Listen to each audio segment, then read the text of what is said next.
Hey everyone, and welcome back to the podcast. Today, Jack and I are tackling a concept it's pretty mind-bending to be honest. It's something that, when you really sit with it, can shift your entire perspective.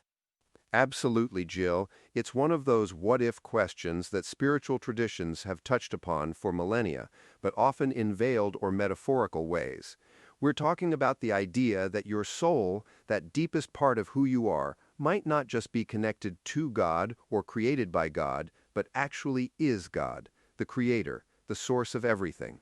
Yeah, it's a huge leap for many, I think, because immediately people might think, oh, that's arrogant or that's blasphemous.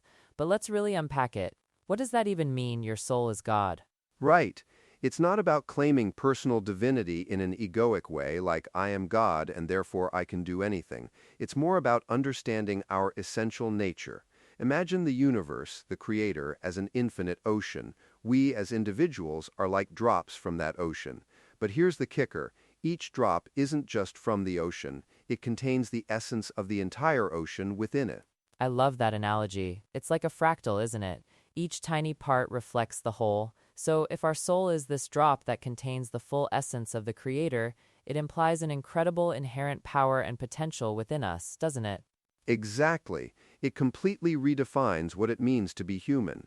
We're not just passive recipients of creation, we are, in a very real sense, active participants, co-creators. Our thoughts, our intentions, our actions, they're not just personal, they ripple out into the fabric of existence. And that's where the responsibility comes in too, right? If you truly believe that you have this divine spark, this creator essence within you, then how you live your life, how you treat others, how you nurture your own spirit takes on an entirely new weight. Totally. It moves us beyond a transactional relationship with a separate God. If I do good, God will reward me, to an understanding of inherent oneness. When we act with love, compassion, creativity, we're not just pleasing an external deity, we're expressing our own divine nature. So how do you think this concept impacts our perception of reality? Like if I realize my soul is God, does that mean everyone else's soul is God too? And what about the world around us? That's the logical next step, isn't it? If my soul is a spark of the divine, then every living being, every aspect of existence must be too. It breaks down the illusion of separation. Suddenly, that annoying person in traffic or that beautiful tree in the park, they're all expressions of the same ultimate reality. It fosters a profound sense of interconnectedness. That's a radical shift. It means seeing the divine not just in grand, majestic things, but in the mundane, the everyday, the seemingly imperfect. It makes you wonder how differently we'd treat each other and the planet if this became a widely accepted truth. Oh, absolutely. Conflict, exploitation, greed, much of that stems from a belief in separation. If we truly embodied the understanding that we are all interconnected aspects of the same Creator, then harming another would be akin to harming ourselves, literally. It would become self-evident. It also brings up interesting questions about suffering, though. If we are divine, if our soul is God, why do we experience pain, loss, and hardship? Is God suffering through us? That's the big one, isn't it? Many spiritual teachings address this by suggesting that the human experience is a process of exploration and expansion for the divine. From this perspective, God isn't suffering through us in a punitive way, but rather experiencing and learning through the myriad forms of consciousness. Every emotion, every challenge, every triumph contributes to the Creator's self-understanding. So it's almost like God chooses to experience itself in limited, individuated forms to understand itself more fully, and our lives, with all their ups and downs, are part of that grand unfolding. Precisely. And from this viewpoint, our journey through life isn't about earning salvation from an external God, but about remembering our true nature, expanding our consciousness, and ultimately returning to a full awareness of our divine essence. What about the idea of free will then? If my soul is God and God is all-knowing, does that mean my choices are predetermined? Or is my divine self making choices through my human self? That's a classic paradox. I think it's less about predetermination and more about potentiality.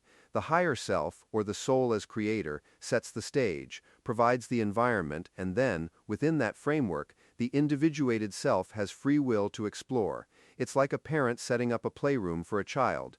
The child has freedom to play, but within the boundaries of the room. That makes sense. It's like we're given the canvas and the paints, and the divine within us is the artist guiding the hand, but we still choose the strokes. It gives us agency, but within a larger, benevolent context. Exactly. And when you think about it, even moments of profound intuition, creative flow, or deep empathy, those might be glimpses of our higher, divine self breaking through the everyday ego and its limitations. I've heard people talk about flow states or being in the zone where time seems to disappear and you're just pure action, pure creation. Is that what you mean?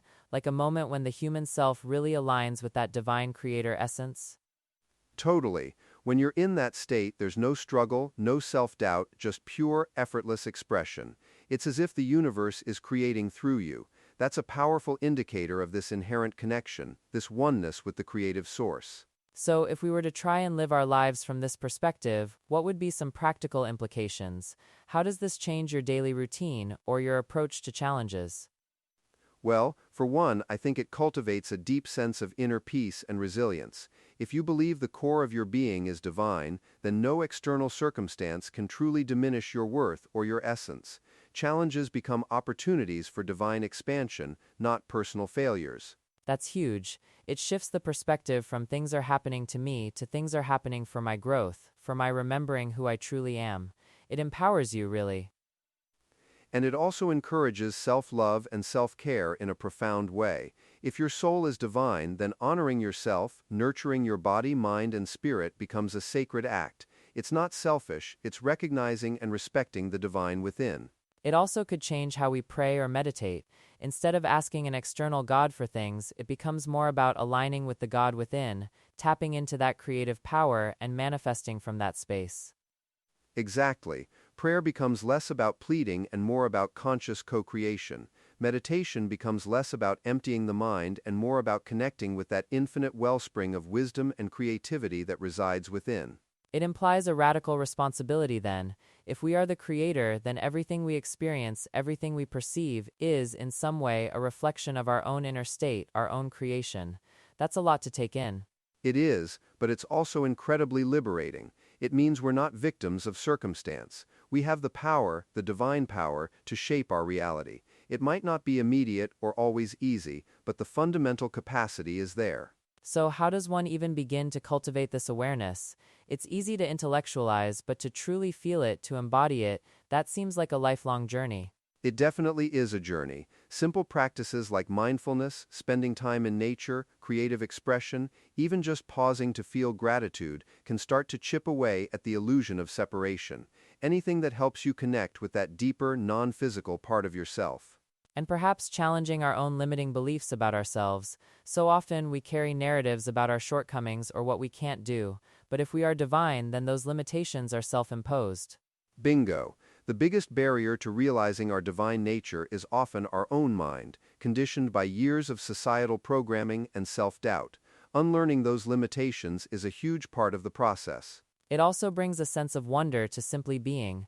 Just the fact of consciousness, of experiencing life, becomes a divine act in itself. It's not about achieving some grand spiritual enlightenment, but realizing the divinity in the present moment.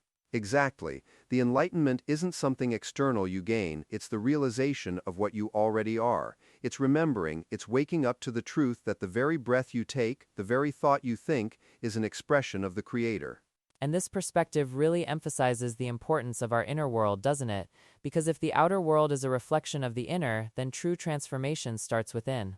Absolutely. It's a complete inversion of how many of us are taught to live. Instead of seeking validation, happiness, or purpose outside ourselves, we turn inward and realize that the wellspring of all those things is already there, within our own divine essence. So, to sum it up, it's not about becoming God, but realizing you are God in essence. It's a profound shift from a hierarchical view of creation to an integrated, holographic one. Couldn't have said it better myself. It's a call to reclaim our inherent power, to live with greater purpose, compassion, and creativity, knowing that we are not separate from the source of all existence. It's a beautiful, expansive thought, and one that I think can bring immense comfort and empowerment if truly embraced. We hope this conversation has sparked some new ideas for you all. Keep exploring, keep questioning, and maybe take a moment today to reflect on that incredible divine spark within you. Thanks for joining us on this journey, everyone. We'll catch you next time.